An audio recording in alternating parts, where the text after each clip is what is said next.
Welcome to G3 media. ముందుగా headlines చూద్దాం. మాచర్లలో ఈవీఎంను ధ్వంసం చేసిన వైసీపీ ఎమ్మెల్యే పిన్నెల్లి రామకృష్ణారెడ్డి. ఆ ఈవీఎంలోని డేటా భద్రంగా ఉందంటూ సీఈఓ ప్రకటన. డేటా భద్రంగా ఉండటం వల్లే రీపోలింగ్ నిర్వహించలేదని వివరణ. పోలింగ్ నాడు మాచర్లలో ఇలాంటివి 7 సంఘటనలు జరిగాయని వెల్లడి.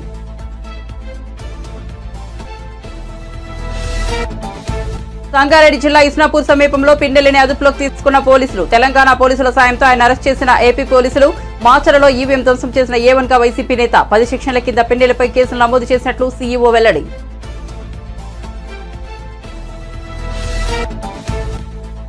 కుటుంబ సమేతంగా తిరుమల శ్రీవారిని దర్శించుకున్న తెలంగాణ సీఎం. 2 రాష్ట్రాలు సుభిక్షంగా ఉండాలని వెంకన్నను కోరుకున్నట్లు వెల్లడి.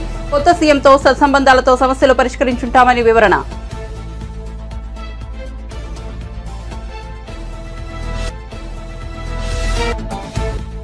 దొడ్డువడ్లు కొనేందుకు కేంద్రం సిద్ధం. కాంగ్రెస్ ప్రభుత్వానికి వచ్చిన ఇబ్బందులేమిటి అన్న కిషన్ రెడ్డి. కాంగ్రెస్ నేతలు రుణమాఫీ చేస్తామని చెప్పి రైతులను మోసం చేశారని విమర్శ. డిసెంబర్ 9న రుణమాఫీ చేస్తామని మొదలు చెప్పి ఇప్పుడు 15 ఆగస్టు అంటున్నారని మండిపాటు. ఇక వార్త వివరాల్లోకి వెళ్తే ఏపీ ఎన్నికల సందర్భంగా ఈవీఎంను పాల్గొట్టిన కేసులో మాచర్ల ఎమ్మెల్యే వైసీపీ నేత పిన్నెల్లి రామకృష్ణారెడ్డిని పోలీసులు అదుపులోకి తీసుకున్నారు.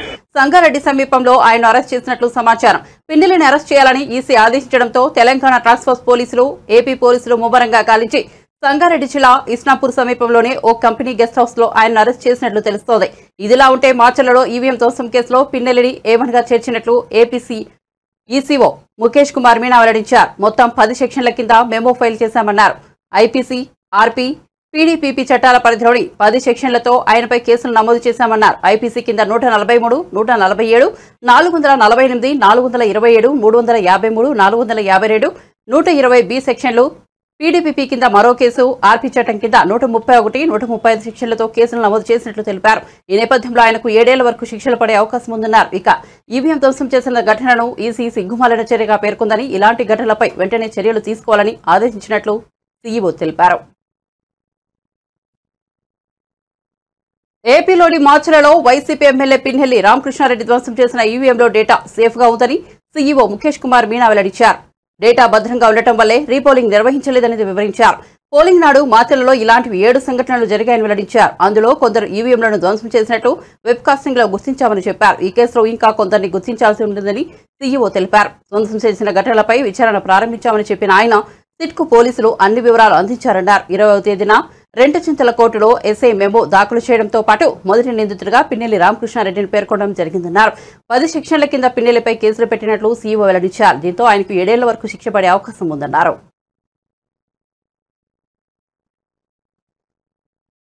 పోలింగ్ రోజు మనకు 9 పోలింగ్ స్టేషన్స్లో టోటల్గా మొత్తం రాష్ట్రంలో ఈవీఎం డ్యామేజ్ చేయడం జరిగింది.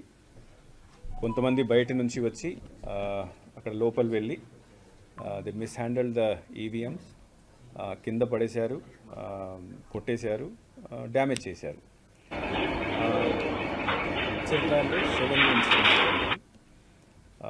మాకు 12:30 ఆ రోజు 12:30 నుంచి 1:30 వరకు ఎన్ని ఇన్సిడెంట్స్ జరిగినాయి. దాంట్లో ఒక ఇన్సిడెంట్లో పోలింగ్ స్టేషన్ నెంబర్ 202లో తర్వాత మిగతా అన్ని పోలింగ్ స్టేషన్ సంబంధించి మనము సీసీ కెమెరాస్ అక్కడ పెట్టడం జరిగింది. ఆ రోజు బెల్ ఇంజనీర్ వచ్చి అన్ని పోలింగ్ స్టేషన్లో చూసేసి అక్కడ డేటా భద్రంగా ఉంది, సెక్యూర్ ఉంది కాబట్టి అక్కడ పోలింగ్ కంటిన్యూ చేయడం జరిగింది కొత్త మెషిన్స్ పెట్టిన తర్వాత. సెకండ్ ఇష్యూ, అక్కడ ఎవరు వచ్చి గొడవ చేశారో వాళ్ళ మీద యాక్షన్ కోసం నెక్స్ట్ డే ఇట్ సెల్ఫ్ ఎంత మన దగ్గర ఉన్న వెబ్ కాస్టింగ్ని ఇన్వెస్టిగేషన్ కోసం పోలీస్కి హ్యాండ్ ఓవర్ చేయడం జరిగింది. ఈ మధ్యలో సిట్ వచ్చింది. ఆ సిట్ వచ్చిన తర్వాత సిట్కి కూడా అన్ని నివేదికలు వాళ్ళు ఇచ్చారు. 20th of this month 20th మేని సబ్ ఇన్స్పెక్టర్ రెంటచింతాల ఆయన కోర్టులో మెమో దాఖలు చేయడం జరిగింది. ఆ మెమోలో he has mention that mister P Ramakrishna Reddy he has been mentioned as accused number 1. తర్వాత 10 సెక్షన్స్ కింద, అంటే దాంట్లో సెక్షన్స్ కూడా మార్చేసి ఇనిషియల్గా ఫస్ట్ రోజు ఫైల్ చేసినప్పుడు అన్నోన్ పర్సన్స్ మీద ఫైల్ చేయడం జరిగింది. దీని తర్వాత ఇన్వెస్టిగేషన్ చేసి ఈ వీడియో అన్ని చూసిన తర్వాత 20th కోర్టులో ప్రొడ్యూస్ చేసిన మిస్టర్ రామకృష్ణారెడ్డిని కూడా అక్యూజ్ నెంబర్ 1గా దాంట్లో ఇంక్లూడ్ చేయడం జరిగింది. So this issue yesterday afternoon some video was released. So that video is correct, and then apart from filing this memo, 2 days back file memo చేసిన తర్వాత ఆయన అరెస్ట్ చేయడం కోసం ప్రయత్నాలు స్టార్ట్ అయినాయి. నిన్న రాత్రి ఈసీ మళ్ళీ ఇప్పుడు దాకా ఎందుకు చేయలేదు, చాలా సీరియస్గా దీన్ని తీసుకొని you should arrest him immediately orders కూడా ఇవ్వడం జరిగింది. సో ఎఫ్ఐఆర్ ఆల్రెడీ అంటే మెమో ద్వారా ఆయన పేరు ఆల్రెడీ ఇంక్లూడ్ చేయడం జరిగింది. అరెస్ట్ కోసం నిన్నటి నుంచి ప్రయత్నాలు జరుగుతున్నాయి. పోలీస్ ద్వారా ఇచ్చిన ఇన్ఫర్మేషన్ ప్రకారం మార్నింగ్ వాళ్ళ హౌస్కి కూడా రేడ్ చేయడం జరిగింది. He was not found. So several teams are now moving around to arrest the person. Election Commission has said that such incidents are very shameful incident in the sense that our intention is to do free, fair and peaceful elections, and when the candidate himself start doing this activity, that is a very serious matter. So stringent action should be taken. Stringent action ante as per the memo filed in the court against the accused number 1, 10 sections have been proposed against him, and these 10 sections have very severe sections where the punishment may go up to 7 years also. Polling రోజు మనకు 9 polling స్టేషన్స్లో టోటల్గా మొత్తం రాష్ట్రంలో EVM damage చేయడం జరిగింది. కొంతమంది బయట నుంచి వచ్చి అక్కడ లోపల వెళ్ళి దే మిస్హ్యాండిల్ ద ఈవీఎంస్, కింద పడేశారు, కొట్టేశారు, డ్యామేజ్ చేశారు. దాంట్లో మెయిన్లీ మాచర్లలో 7 ఇన్సిడెంట్స్ జరిగినాయి. మాకు 12:30 ఆ రోజు 12:30 నుంచి 1:30 వరకు ఎన్ని ఇన్సిడెంట్స్ జరిగినాయి. దాంట్లో ఒక ఇన్సిడెంట్లో పోలింగ్ స్టేషన్ నెంబర్ 202లో, తర్వాత మిగతా అన్ని పోలింగ్ స్టేషన్ సంబంధించి మనము సీసీ కెమెరాస్ అక్కడ పెట్టడం జరిగింది. ఆ రోజు బెల్ ఇంజనీర్ వచ్చి అన్ని పోలింగ్ స్టేషన్లో చూసేసి అక్కడ డేటా భద్రంగా ఉంది, సెక్యూర్ ఉంది కాబట్టి అక్కడ పోలింగ్ కంటిన్యూ చేయడం జరిగింది కొత్త మెషిన్స్ పెట్టిన తర్వాత. సెకండ్ ఇష్యూ, అక్కడ ఎవరు వచ్చి గొడవ చేశారో వాళ్ళ మీద యాక్షన్ కోసం నెక్స్ట్ డే ఇట్ సెల్ఫ్ ఎంత మన దగ్గర ఉన్న వెబ్కాస్టింగ్ని ఇన్వెస్టిగేషన్ కోసం పోలీస్కి హ్యాండ్ ఓవర్ చేయడం జరిగింది. ఈ మధ్యలో సిట్ వచ్చింది. ఆ సిట్ వచ్చిన తర్వాత సిట్కి కూడా అన్ని నివేదికలు వాళ్ళు ఇచ్చారు. 20th of this month 20th మేని సబ్ ఇన్స్పెక్టర్ రెంట్ చింతాల ఆయన కోర్టులో మెమో దాఖలు చేయడం జరిగింది. ఆ మెమోలో he has mention that the mister P Ramakrishna Reddy he has been mentioned as accused number 1. తర్వాత 10 సెక్షన్స్ కింద, అంటే దాంట్లో సెక్షన్స్ కూడా మార్చేసి ఇనిషియల్గా ఫస్ట్ రోజు ఫైల్ చేసి ఆంధ్రప్రదేశ్లో ఏర్పడబోయే కొత్త ప్రభుత్వంతో తెలంగాణ సత్సంబంధాలను మెయింటైన్ చేస్తుందని ముఖ్యమంత్రి రేవంత్ రెడ్డి పేర్కొన్నారు. కొత్త ప్రభుత్వం ఏర్పడ్డాక ఏపీ ముఖ్యమంత్రిని కలుసుకుంటారని వివరించారు. 2 రాష్ట్రాల మధ్య నెలకొన్న సమస్యలను సామరస్యపూర్వకంగా పరిష్కరించుకుంటామని చెప్పారు. బుధవారం తెలంగాణ ముఖ్యమంత్రి రేవంత్ రెడ్డి కుటుంబ సమేతంగా తిరుమల శ్రీవారిని దర్శించుకున్నారు. అనంతరం ఆలయం వెలుపల మీడియాతో మాట్లాడుతూ ముఖ్యమంత్రిగా బాధ్యతలు చేపట్టిన నాటి నుంచి తిరుమల శ్రీవారిని దర్శించుకోవడానికి ప్రయత్నించినా కుదరలేదని చెప్పారు. కొత్త బాధ్యతలు, స్థానిక పరిపాలన అంశాలతో వీలు చెక్కలేదన్నారు. 2 రాష్ట్రాల్లో ఎన్నికల హడావుడి ముగియడంతో ఈ రోజు స్వామివారిని దర్శించుకున్నారు తెలిపారు. 2 రాష్ట్రాలు సుభిక్షంగా ఉండాలని శ్రీవారిని కోరుకున్నట్లు చెప్పారు. గత ఏడాది కొంత కరువు పరిస్థితి నెలకొన్నా ఈసారి మాత్రం వర్షాలు సమృద్ధిగా కురుస్తాయని, ప్రభుత్వానికి ప్రకృతి సహకరిస్తోందని తెలిపారు. ఆంధ్రప్రదేశ్, తెలంగాణ రాష్ట్రాలు సామరస్యపూర్వకంగా పరస్పరం సహకరించుకుంటూ అభివృద్ధిలో ముందుకు సాగాలని అభిప్రాయపడ్డారు. తిరుమలలో తెలంగాణ ప్రభుత్వం తరఫున సత్రం నిర్మించాలని యోచిస్తున్నట్లు చెప్పారు. ఏపీలో కొత్త ప్రభుత్వం ఏర్పడ్డాక ముఖ్యమంత్రిని కలిసి దీనిపై చర్చిస్తామని చెప్పారు. తిరుమలలో సత్రంతో పాటు కుదిరితే కళ్యాణ మండపం కూడా నిర్మించి స్వామివారి భక్తులకు అందుబాటులో తీసుకురావాలని భావిస్తున్నట్లు రేవంత్ రెడ్డి వివరించారు.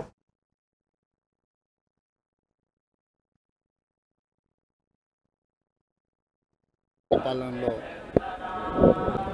స్వామివారి దర్శనం చేసుకోవాలని ప్రయత్నం చేసిన ఎన్నికలు స్థానిక పరిపాలనలో కాస్త సమయం దొరకకపోవడం వల్ల ఈరోజు స్వామివారిని దర్శించుకుని 2 రాష్ట్రాల సత్సంబంధాలు కొనసాగాలని, 2 రాష్ట్రాల అభివృద్ధి పదం వైపు నడవాలని ఆంధ్రప్రదేశ్లో ఏర్పడబోయే ప్రభుత్వం మా రాష్ట్ర ముఖ్యమంత్రితో తెలంగాణ ముఖ్యమంత్రిగా సత్సంబంధాలతో సమస్యలను అన్నిటిని కూడా పరిష్కరించుకొని కలిసికట్టుగా నడిచి రెండు రాష్ట్రాలు అభివృద్ధి పదం వైపు నడిపించే విధంగా ఒకరికి ఒకరు సహకరించుకొని ముందుకు వెళ్ళాలని ఆకాంక్షించను. అదేవిధంగా తెలంగాణ రాష్ట్ర ప్రభుత్వం తరఫున కొండ మీద ఒక సత్రం నిర్మాణము, కళ్యాణ మండపం నిర్మించి తెలంగాణ నుంచి వచ్చే భక్తులకే కాకుండా దేశం నలుమూలల నుంచి స్వామివారిని సందర్శించుకునే భక్తులందరికీ కూడా సౌకర్యాలు కల్పించడంలో తెలంగాణ రాష్ట్ర ప్రభుత్వం కూడా భాగస్వామ్యం తీసుకోవాలనుకుంటుంది. ఈ ఫలితాల ప్రక్రియ ముగిసిన తర్వాత తప్పకుండా తెలంగాణ రాష్ట్ర ప్రభుత్వం తరఫున సత్ర నిర్మాణానికి అవకాశం ఉంటే కళ్యాణ మండపం నిర్మించి స్వామివారి సేవ కొనసాగించాలని రాష్ట్ర ప్రభుత్వం భావిస్తుంది. తప్పకుండా తొందరలోనే ఆంధ్రప్రదేశ్ ముఖ్యమంత్రిని కలిసి విజ్ఞప్తి చేసి ఇక్కడ స్వామివారి సేవలో తెలంగాణ రాష్ట్ర ప్రభుత్వం కూడా భాగస్వామ్యం తీసుకోవాలని కోరుకుంటున్నాను. డెఫినెట్గా మీరే చూస్తున్నారో మేము చెప్పేది ఉంది, ఇక్కడ కొండ మీద రాజకీయాలు మాట్లాడకూడదు. తప్పకుండా మంచి వాతావరణం ఉంది, వాతావరణం కూడా అనుకూలించింది. గత సంవత్సరం కరువు వచ్చిన తాగునీటి సమస్య ఉన్న సమస్యలను అధిగమించి మంచి ఋతుపవనాలు, మంచి కాలం అవుతున్నది. వానలు పడాలి, పంటలు పండాలి, రెండు రాష్ట్రాలు సుభిక్షంగా ఉండాలనే మా ఆలోచన. ప్రకృతి కూడా సహకరిస్తుంది. తప్పకుండా పాలకుల మనసులో ఎలాంటి ఆలోచనలు లేనప్పుడు స్వామివారు ఒక ఆలోచన కలిగించి తప్పకుండా ఆ ప్రాంత రైతులకు సహాయం చేసే విధంగా వానలు పడి పంటలు పండుతాయి. మా ప్రభుత్వ కార్యాచరణ కూడా ప్రధానంగా రైతాంగాన్ని ఆదుకొని దేశం యొక్క సంపదను పెంచాలనేది మా ఆలోచన. ఆ విధంగా ముందుకు సాగాలని మా ప్రభుత్వం భావిస్తుంది. దొడ్డు రకం వడ్లను కొనుగోలు చేసేందుకు కేంద్రం సిద్ధంగా ఉందని, అలాంటప్పుడు వాటిని కొనేందుకు కాంగ్రెస్ ప్రభుత్వానికి వచ్చిన ఇబ్బంది ఏమిటి అని కేంద్ర మంత్రి బీజేపీ తెలంగాణ రాష్ట్ర అధ్యక్షుడు కిషన్ రెడ్డి అన్నారు. హైదరాబాద్ లో ఏర్పాటు చేసిన మీడియా సమావేశంలో ఆయన మాట్లాడుతూ కాంగ్రెస్ నేతలు రుణమాఫీ చేస్తామని చెప్పి రైతులను మోసం చేశారన్నారు. డిసెంబర్ 9న రుణమాఫీ చేస్తామని చెప్పి ఆ తరువాత 15 ఆగస్టు అంటున్నారని మండిపడ్డారు. వడ్లకు 500 రూపాయల బోనస్ ఇస్తామని చెప్పారని, కానీ సన్న రకం వడ్లకే అని ఇప్పుడు సన్నాయి నొక్కులు నొక్కుతున్నారని ఆగ్రహం వ్యక్తం చేశారు. రాష్ట్రంలో 80% దొడ్లు వడ్డని పండిస్తారన్నారు. చాలా తక్కువ మంది రైతులే సన్న రకం పండిస్తారన్నారు. కాంగ్రెస్ ప్రభుత్వం బోనస్ పేరుతో రైతులను మోసం చేసిందని ఆరోపించారు. రైతులకు ప్రభుత్వానికి కేంద్రం అన్ని రకాలుగా అండగా ఉంటుందన్నారు. రబీ సీజన్లో పెద్ద మొత్తంలో ధాన్యం సేకరించడానికి కేంద్రం ఒప్పందం కుదుర్చుకుందన్నారు. బాయిల్ రైస్ కానీ మీకు వచ్చినటువంటి బాధ ఏంటి అని అడుగుతాం. రోజు మేము వాళ్ళకి ఇవ్వము, మేము సన్న వడ్లకే ఇస్తాము అని ఈరోజు ఇచ్చిన హామీల నుంచి తప్పించుకునేటువంటి ప్రయత్నం, రైతులకు వెన్నుపోటు పొడిచేటువంటి ప్రయత్నం కాంగ్రెస్ పార్టీ ప్రభుత్వం చేస్తూ ఉంది. ఒక దిక్కు కేంద్ర ప్రభుత్వము మీరు ఎంత సరఫరా చేసినా దొడ్డు బియ్యం కొనడం కోసము కేంద్ర ప్రభుత్వం సిద్ధంగా ఉంది. కేంద్ర ప్రభుత్వము బియ్యం కొనడానికి సిద్ధంగా ఉన్నప్పుడు మీకు వచ్చినటువంటి బాధ ఏంటి అని అడుగుతా ఉన్నాను, మీకు వచ్చినటువంటి నష్టం ఏంటి అని అడుగుతా ఉన్నాను. మీ రాష్ట్ర అవసరాలకు కావాలంటే అదనంగా సన్నబియ్యం సేకరించండి, కానీ కేంద్రము కొంటానన్నటువంటి ఎంఎస్పి ప్రకారము మరి మీరు బోనస్ ఇచ్చి దొడ్డు రకం వరం కొనడానికి ఈ ప్రభుత్వానికి వచ్చినటువంటి ఇబ్బంది ఏందో ఈరోజు ఇచ్చినటువంటి హామీ నుంచి పక్కకు జరగడం తప్ప ఇందులో మరో కారణం కనిపించడం లేదు. ఈ యొక్క మోసం చేయడం తప్ప ఇంకో సమస్య లేదని సందర్భంగా మనవిస్తున్నాను. ఈరోజు కేంద్ర ప్రభుత్వము తెలంగాణ రాష్ట్రం నుంచి వరి ఎంత ఉత్పత్తి అయినా ఆ ఉత్పత్తికి సంబంధించి ప్రతి నయా పైసా చెల్లించడానికి సిద్ధంగా ఉంది. అది దొడ్డు బియ్యం కానీ, సన్న బియ్యం కానీ, బాయిల్ రైస్ కానీ ఏదైనప్పటికీ కూడా గత సంవత్సరం మీకు తెలుసు బాయిల్ రైస్ విషయంలో ఢిల్లీకి వచ్చి ధర్నాలు చేశారు కాంగ్రెస్ టీఆర్ఎస్ పార్టీ నాయకులు.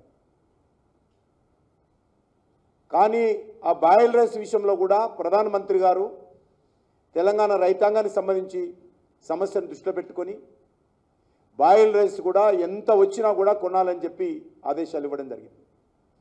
ఈరోజు అన్ని రకాలుగా నరేంద్ర మోడీ గారి ప్రభుత్వము తెలంగాణ రైతులకు అండగా నిలబడుతున్నప్పుడు మరి ఈరోజు దేవుడు వరమిచ్చిన పూజారి అడ్డుకున్నట్టుగా ఈరోజు కేంద్ర ప్రభుత్వము అన్ని రకాలుగా చివరి గింజ వరకు కూడా న్యాయ పైస వరకు కూడా చెల్లించి కేంద్ర ప్రభుత్వము ధాన్యం కొనుగోలు కావచ్చు, బియ్యం కొనుగోలు కావచ్చు ముందుకొచ్చినప్పుడు రాష్ట్ర ప్రభుత్వము ఈ రకంగా అడ్డంకులు సృష్టించి రైతులకు అన్యాయం చేసే దిశలో, రైతులను మోసం చేసే దిశలో, రైతులకు వెన్నుపోటు పొడిచే దిశలో ప్రయత్నం చేయడము చాలా దుర్మార్గమని ఈ సందర్భంగా మనవి చేస్తా ఉన్నాను. మీకు తెలుసు కేంద్ర ప్రభుత్వము 23-24 సంబంధించినటువంటి ఖరీఫ్ రాష్ట్ర ప్రభుత్వంతో ఒప్పందం చేసుకున్నటువంటి బియ్యాన్ని ఇంతవరకు సరఫరా చేయలేదు. కేంద్ర ప్రభుత్వము వాయిదాల మీద వాయిదాలు ఇస్తూ ఉంది. ఖరీఫ్ సంబంధించి ఇంకా 22 లక్షల మెట్రిక్ టన్నుల బియ్యం ఈరోజు కేంద్రానికి సరఫరా చేయాలి యాజ్ పర్ ఒప్పందం ప్రకారం. ఇంతవరకు అది చేయలేదు. అదేవిధంగా రబీకి సంబంధించి కూడా మరి కేంద్ర ప్రభుత్వము 75 లక్షల మెట్రిక్ టన్నుల వరి ధాన్యాన్ని సేకరించాలని ఒప్పందం కుదుర్చుకున్నది. ఇంతవరకు 23-24 సంబంధించి రబీ 33 లక్షల మెట్రిక్ టన్నుల వరి ధాన్యాన్ని మాత్రమే రాష్ట్ర ప్రభుత్వం సేకరించింది. ఒకసారి మోసపోతే అది మోసపోయిన వారి తప్పు కాదని మాజీ మంత్రి బీఆర్ఎస్ వర్కింగ్ ప్రెసిడెంట్ కేటీఆర్ అన్నారు. అయితే రెండోసారి కూడా మోసపోతే మాత్రం తప్పు మోసపోయిన వారిదేనని తేల్చి చెప్పారు. రైతు రుణమాఫీ విషయంలో కాంగ్రెస్ ప్రభుత్వం ఇచ్చిన హామీని ఉద్దేశిస్తూ కేటీఆర్ వ్యాఖ్యలు చేశారు. తెలంగాణ అసెంబ్లీ ఎన్నికల సందర్భంగా రైతుల రుణాలను డిసెంబర్ 9నే మాఫీ చేస్తామని కాంగ్రెస్ పార్టీ నేతలు హామీ ఇచ్చారని గుర్తు చేశారు.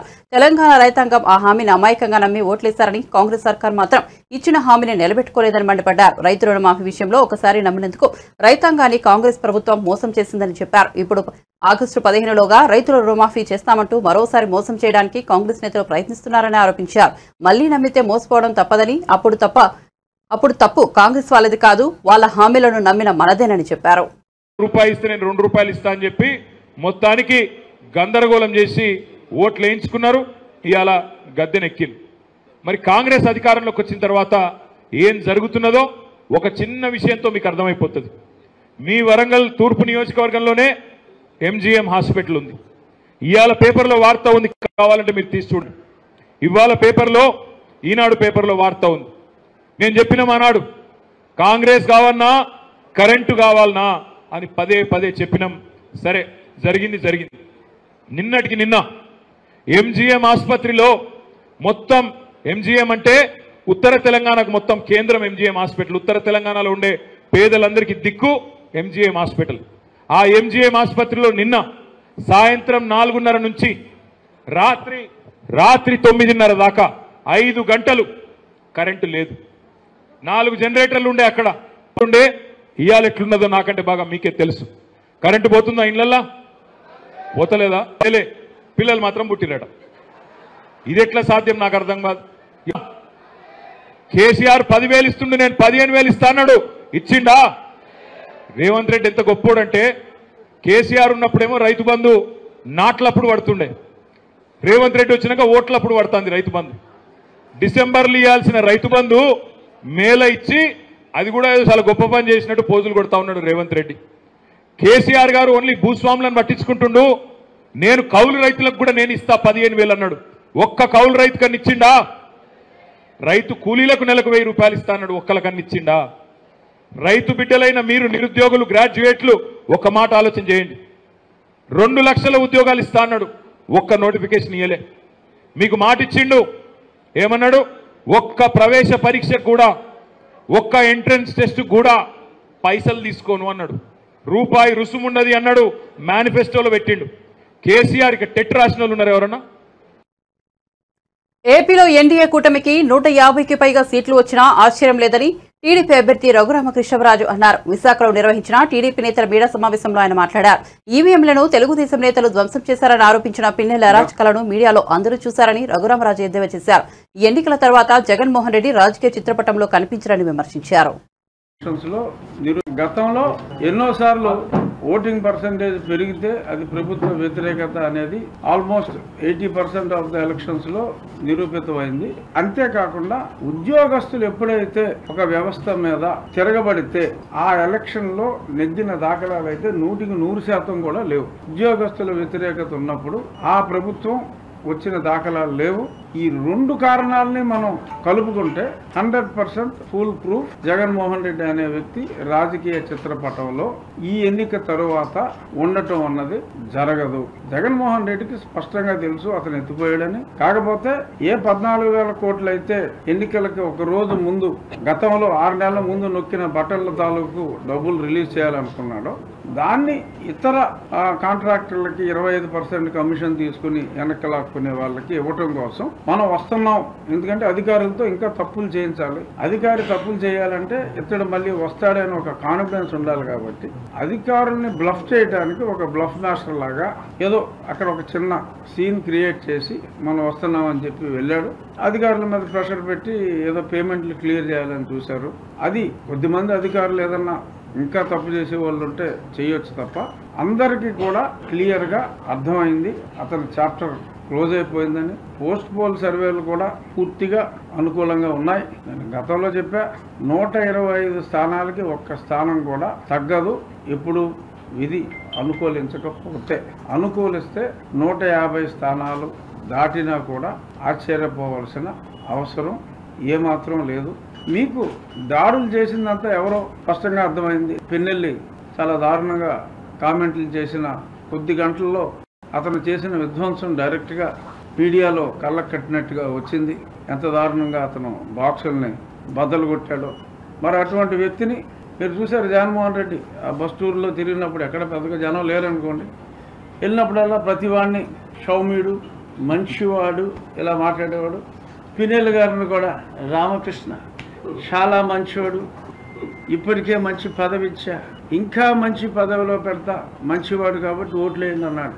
ఎంత మంచివాడో తెలిసిపోయింది. నిన్న టీవీలో దొరికేశాడు. గతంలో ఎన్నోసార్లు ఆంధ్రప్రదేశ్లో ఎన్డీఏ కూటమిదే గెలుపని సర్వేలని చెబుతున్నాయని టీడీపీ నేత గంటా శ్రీనివాసరావు ధీమా వ్యక్తం చేశారు. విశాఖలో నిర్వహించిన టీడీపీ నేతల మీడియా సమావేశంలో ఆయన మాట్లాడారు. జూన్ 9న విశాఖలో జగన్ ప్రమాణ స్వీకారం అంటూ వైఎస్ఆర్సీపీ నాయకులు మైండ్ గేమ్ ఆడుతున్నారని దుయ్యబట్టారు. ఎన్నికల ఫలితాలు చూసి జగన్ షాక్ అవుతారని ఎద్దేవా చేశారు. 13వ తారీఖు పోలింగ్ అయిన తర్వాత ఆ పోలింగ్ సరళి కానీ పోలింగ్ ముందు జరిగిన పరిణామాలు కానీ చూస్తూ ఉంటే ఎన్నిక అనేది ఏకపక్షంగా కూటమి వైపు ప్రజలు మొగ్గు చూపారనేది మనకు అర్థమవుతా ఉంది.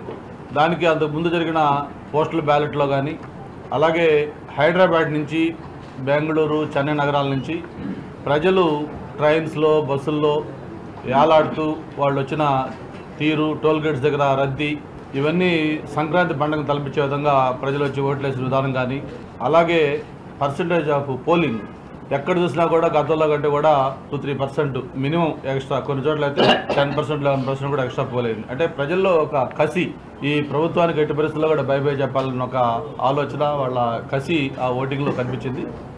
వీటన్నిటితోటి అంతేకాకుండా మనం పోలింగ్ అయిన తర్వాత కూడా 175 కాన్స్టిట్యున్సీల్లో మరి చంద్రబాబు నాయుడు గారు, పవన్ కళ్యాణ్ గారు అలాగే పురంధేశ్వరి గారి ఆదేశాల మేరకు మొత్తం రివ్యూలు కూడా చేసుకుంటే బూత్ వైజ్ కూడా అనాలిసిస్లో ఎక్కడ చూసినా కూడా ఒక పాజిటివ్ వేవ్ కూటమికి కనిపించిన విషయం మనం చూస్తూ ఉన్నాం. అయితే దీన్ని డైవర్ట్ చేస్తూ వైసీపీ నాయకులు జగన్మోహన్ రెడ్డి గారు మొన్న లండన్ వెళ్ళే ముందు ఆయన పీకే టీం ఏదైతే ఐపాక్ టీం ఉందో ఐపాక్ టీంతో మాట్లాడినప్పుడు ఆయన చేసిన కామెంట్స్ కానీ ప్రజలు షాక్ అవుతారని చెప్పాడు. ప్రజలు, దేశం కూడా డెఫినెట్గా మేము కూడా అంటా ఉన్నాం. ఎందుకంటే ఖచ్చితంగా షాక్ అవుతారు. ఎందుకంటే ఆ రిజల్ట్స్ అంత ఏకపక్షంగా కూటమి వైపు రాబోతా ఉంది. ప్రజలు, దేశంతో పాటు జగన్మోహన్ రెడ్డి కూడా గ్యారెంటీగా షాక్ అవుతాడు. ఎందుకంటే ఆయన ఊహించిన విధంగా ఫలితాలు రాబోతూ ఉన్నాయి.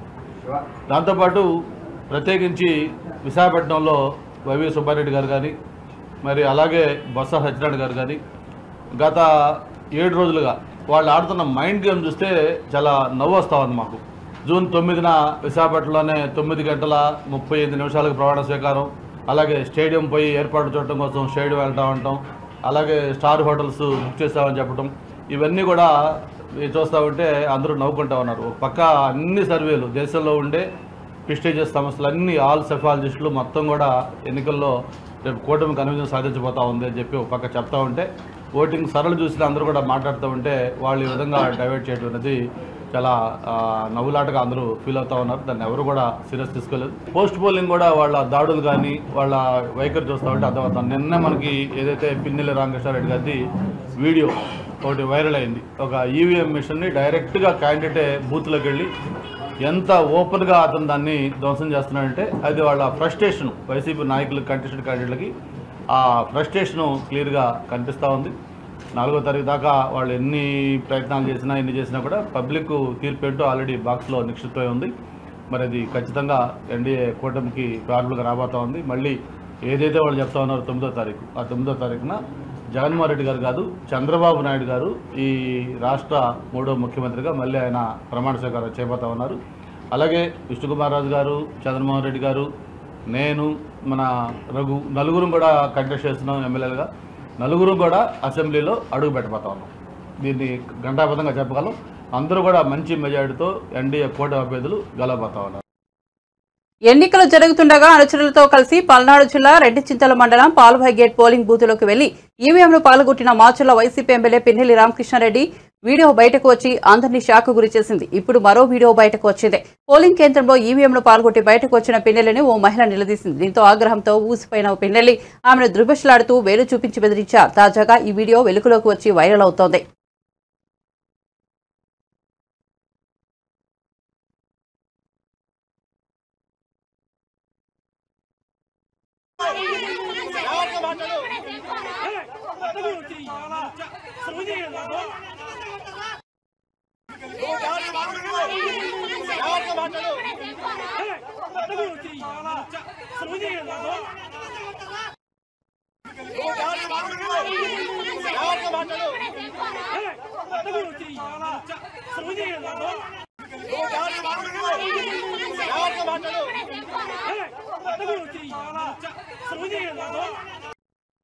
బులెటిన్ ముగించే ముందు హెడ్లైన్స్ మరోసారి చూద్దాం. మాచర్లలో ఈవీఎంను ధ్వంసం చేసిన వైసీపీ ఎమ్మెల్యే పిన్నెల్లి రామకృష్ణారెడ్డి. ఆ ఈవీఎంలోని డేటా భద్రంగా ఉందంటూ సీఈఓ ప్రకటన. డేటా భద్రంగా ఉండడం వల్లే రీపోలింగ్ నిర్వహించలేదని వివరణ. పోలింగ్ నాడు మాచర్లలో ఇలాంటివి 7 సంఘటనలు జరిగాయని వెల్లడి. సంగారెడ్డి జిల్లా ఇస్నాపూర్ సమీపంలో పిన్నెల్లిని అదుపులోకి తీసుకున్న పోలీసులు. తెలంగాణ పోలీసుల సాయంతో ఆయన అరెస్ట్ చేసిన ఏపీ పోలీసులు. మాచర్లలో ఈవీఎం ధ్వంసం కేసులో ఏవన్గా వైసీపీ నేత. 10 సెక్షన్ల కింద పిన్నెల్లిపై కేసులు నమోదు చేసినట్టు సీఈఓ వెల్లడి. కుటుంబ సమేతంగా తిరుమల శ్రీవారిని దర్శించుకున్న తెలంగాణ సీఎం. 2 రాష్ట్రాలు సుభిక్షంగా ఉండాలని వెంకన్నను కోరుకున్నట్లు వెల్లడి. కొత్త సీఎంతో సత్సంబంధాలతో సమస్యలు పరిష్కరించుకుంటామని వివరణ.